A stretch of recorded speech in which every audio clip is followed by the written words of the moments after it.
Hola amigos, muy buenos días. Uno de los elementos más importantes en toda la carta del apóstol Pablo a los Gálatas es la gracia de Dios.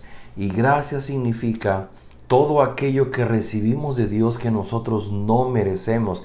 Es importante, en la gracia sobresale el que no somos merecedores de lo que Dios nos da. Y en este caso, precisamente al Señor Jesucristo como nuestro Redentor. No merecemos que Cristo haya muerto en la cruz del Calvario por nosotros. ¿Por qué inicio de esta manera? Porque estamos llegando ahora al capítulo 6, el último capítulo de Gálatas.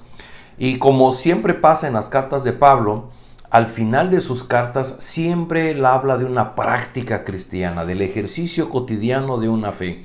¿Cómo se traduce lo que Pablo ha estado discutiendo desde el primer capítulo en algo que pudiera ser doctrinal, en una enseñanza, en algo teológico? ¿Cómo se traduce en la práctica cotidiana? Pero no podemos llegar al capítulo 6 si no hemos comprendido lo que él ha hablado a través de 5 capítulos respecto de nuestra libertad en Cristo, respecto a el fruto de la carne y el fruto del Espíritu, a que hemos sido liberados de la esclavitud a la ley. Solamente así podemos entender el capítulo 6. Hoy nos toca leer únicamente los primeros 10 versículos y leo para ustedes. Dice: hermanos, si alguien es sorprendido en pecado, ustedes que son espirituales deben restaurarlo con una actitud humilde. Pero cuídese cada uno, porque también puede ser tentado. Ayúdense unos a otros a llevar sus cargas y así cumplirán la ley de Cristo. Si alguien cree ser algo cuando en realidad no es nada, se engaña a sí mismo. Cada cual examine su propia conducta, y si tiene algo de qué presumir, que no se compare con nadie, que cada uno cargue con su propia responsabilidad. El que recibe instrucción en la palabra de Dios, comparta todo lo bueno con quien le enseña. No se engañen, de Dios nadie se burla, cada uno cosecha lo que siembra. El que siembra para agradar a su naturaleza pecaminosa, de esa misma naturaleza cosechará destrucción. El que siembra para agradar al Espíritu, del Espíritu cosechará vida eterna. No nos cansemos de hacer el bien, porque a su debido tiempo cosecharemos si no nos damos por vencidos. Por lo tanto, siempre que tengamos la oportunidad, hagamos bien a todos y en especial a los de la familia de la fe. El apóstol Pablo habla de varias cosas aquí. No vamos a alcanzar a verlas todas, pero sí quisiera hacer mención a algunas. Por ejemplo, la que menciona del versículo 1 al versículo 5, en donde habla que si alguna persona es sorprendida en pecado, y dice: ustedes que son espirituales deben restaurarlo. Ustedes saben bien que las personas que no asisten a la iglesia de común critican a los que sí van a la iglesia, porque dicen: ¿cómo es posible que su fulano o mengano, que yo lo veo que es así o que hace tal cosa, cómo es posible que todavía va a la iglesia? Bueno, hay una idea que los que asistimos a una iglesia cristiana deberíamos ser pues la viva imagen y el reflejo del Señor Jesucristo. Pero triste noticia, porque esto no es así.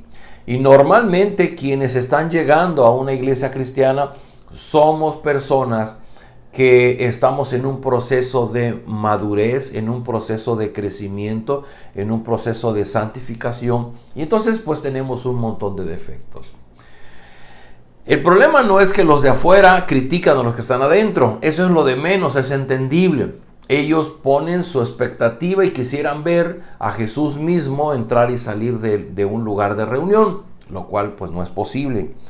Pero tampoco deberíamos de olvidarnos, los que estamos adentro, que nuestro compromiso es el reflejo de Cristo. Entonces, ese es un tema. Pero a lo que quiero llegar es, no me preocupa tanto lo que las personas de afuera lleguen a opinar de los que se están congregando. Lo que me preocupa es los que nos estamos congregando, que todavía mantenemos esa misma forma de pensar y de criticar a los que están dentro.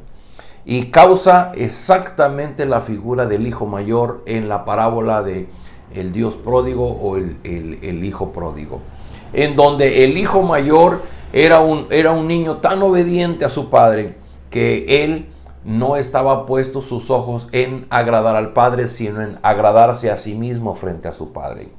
Y cuando vamos a esos pasajes donde dice, si alguien es sorprendido en pecado, pues de pronto causa extrañeza, porque como si estás en una iglesia, como si te estás congregando, como si has creído al Evangelio, ¿cómo es que te van a cachar en el pecado? Bueno, porque Pablo lo está diciendo, pareciera que es algo que puede suceder, que una persona que está dentro de la comunidad de los creyentes de pronto se resbala y cae en algo visible, en algo notable, en una debilidad, y los demás nos damos cuenta de ello. Dice Pablo, pero ¿qué tienes que hacer? Y es aquí donde tiene que ver con lo que le dije antes. Si no entendemos la gracia de Dios, el que Dios nos da lo que no merecemos, nosotros no vamos a poder aplicar eso con las personas que tenemos a nuestro lado. Porque entonces nosotros estamos ejerciendo un criterio de que el que falla queda fuera. Es decir, si tú eres un cristiano, si tú ya conoces de la palabra, si tú ya has creído en Cristo, pero si caes en pecado, debes estar fuera. Eres borrado de nuestra lista. Y eso que sucede es por una falta de entendimiento de lo que dice Pablo aquí. Y lo que Pablo dice, si alguno es sorprendido, cachado en pecado, ustedes que son más maduros, ustedes que han comprendido lo que significa la gracia de Dios, deben ayudarlo a que se levante, a que continúe, a que se limpie las heridas para que pueda continuar su vida como cristiano. ¿Por qué? Porque hay un entendido que los cristianos no somos perfectos y que nos podemos equivocar. Y en la iglesia no se trata de vivir un ambiente de viendo a ver quién está cumpliendo y quién pudiera ser que no está cumpliendo para borrarlo de la lista. En la iglesia somos la comunidad de creyentes que nos apoyamos unos a otros. Dice, con una actitud humilde, pero cuídese cada uno porque también puede ser tentado.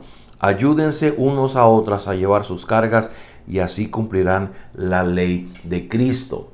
No está diciendo la ley de Moisés, está diciendo la ley de Cristo. ¿Cuál es esa ley de Cristo? ¿Se acuerda lo que le dije antier respecto de que Pablo decía, porque lo que vale delante de Cristo Jesús es el ejercicio de la fe que actúa mediante el amor? Esa es la ley de Cristo. Es como tu fe y como el amor de Dios transforman tu vida. Como la fe en Jesucristo como Señor y Salvador y el amor de Dios te levantan, te dan esperanza, transforman tu forma de vivir. No es mediante la ley de Moisés, es mediante la ley de Cristo. Y dice, si alguien cree ser algo cuando en realidad no es nada, se engaña a sí mismo. Y es que un efecto que vivimos las personas que tenemos mucho tiempo en este ambiente de iglesia y leyendo la Biblia, es que llegamos a pensar que nosotros sí somos buenas personas porque nosotros sí acudimos al templo y tenemos 20 años yendo al templo, 20 años leyendo la Biblia, 20 años dando ofrendas, y llega el momento en que decimos, es que yo sí soy buena persona. Y dice Pablo, si alguien se cree ser algo cuando en realidad no es nada, se engaña a sí mismo. Bueno, este pasaje es muy rico, pudiéramos hacer una predicación de cada una de esas partes, pero yo lo que quiero simplemente es concluir lo que dice versículo 7. No se engañen, de Dios nadie se burla, cada uno cosecha lo que siembra. El que siembra para agradar su naturaleza pecaminosa, de esa misma naturaleza cosechará destrucción. Y el que siembra para agradar al Espíritu, del Espíritu cosechará vida eterna. Y me llama la atención porque el apóstol Pablo está hablando de una comunidad de cristianos. Y pudiera ser que entre los mismos cristianos hay quienes pretenden engañar a Dios, se engañan a sí mismos y pretenden engañar a Dios. Pero dice, no, es que esto no es así. Si tú estás cosechando para un asunto que tiene que ver con tu carnalidad, con tus debilidades, con tus expectativas, con tus amores, que no son a Dios sino a las cosas que te rodean, dice, al final vas a pagar la factura de esto, porque esto se traduce en destrucción. Queridos amigos, yo les recomiendo, lea no una, lea varias veces en varias versiones este mismo pasaje y trate de obtener el ADN de la fe cristiana de lo que Pablo está diciendo aquí. cómo vivimos. Vivimos no solamente que hemos recibido la gracia, sino ejerciendo la gracia sobre los demás.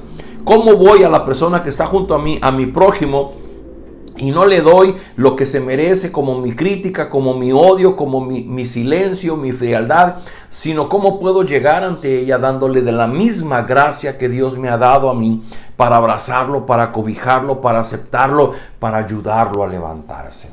Es un gran reto para aquellos que somos seguidores del Señor Jesús. Oremos. Padre, gracias por la palabra del apóstol Pablo, y porque significa un gran reto para nosotros. ¿Cómo podemos traducir la gracia que hemos recibido en compartir esa gracia con quienes nos rodean? Es difícil. Nos es más fácil criticar, juzgar, alejarnos, simplemente dejar de conectar con aquellas personas con las que no estamos de acuerdo. Pero te ruego, Padre, que tu gracia, que tu amor sobreabunde en nuestro corazón, para que nosotros también podamos amar con esa misma gracia que hemos recibido de ti. Te ruego, Señor, danos esa capacidad de amar, danos ese amor en la cantidad suficiente para amar a quienes están junto a nosotros, que a veces no coincidimos o no entendemos su conducta. Te rogamos que tú nos bendigas en este día de trabajo, que todo lo que hagamos sea para tu gloria y para tu honra, y que a través de todo lo que hagamos podamos mostrar el amor a ti y el amor a nuestro prójimo. Lo rogamos en Cristo Jesús. Amén. Amigos, nos vemos el día de mañana.